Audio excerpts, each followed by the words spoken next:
Have you ever felt like your duas are not being answered?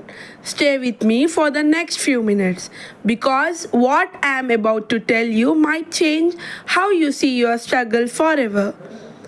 We have all been there. You pray, you cry, you ask Allah for something and silence. Days pass, weeks pass, maybe even years, and slowly a whisper creeps in. Maybe he's not listening. Maybe I'm not good enough. But let me tell you something. The shaitan does not want you to remember. Allah says in the Quran, call upon me, I will respond to you. Not I might not, I will think about it. He said, I will respond. But here is what we forget. A response is not always a yes. Sometimes it's a delay because the timing is not right yet. A redirection because something better is coming. Or it's stored for you as a reward on the day you will need it most. The Prophet ﷺ told us that a servant's dua is answered in one of the three ways. It's given now, save it for the hereafter, or used to turn away a harm equal to it.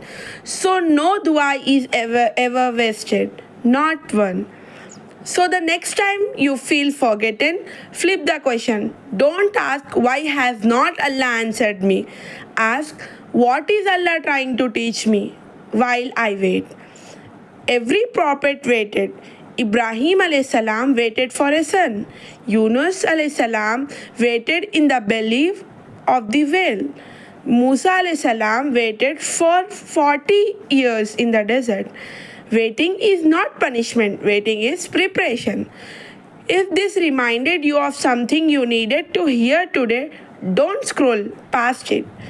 Send it to someone who needs it too, and drop a dua emoji in the comments if you are still waiting on one. Let's make dua for each other. Allah did not forget you. He is just writing your story on His time, not yours. Subscribe for more reminders like these. Until next time, keep your hands raised and your heart patient.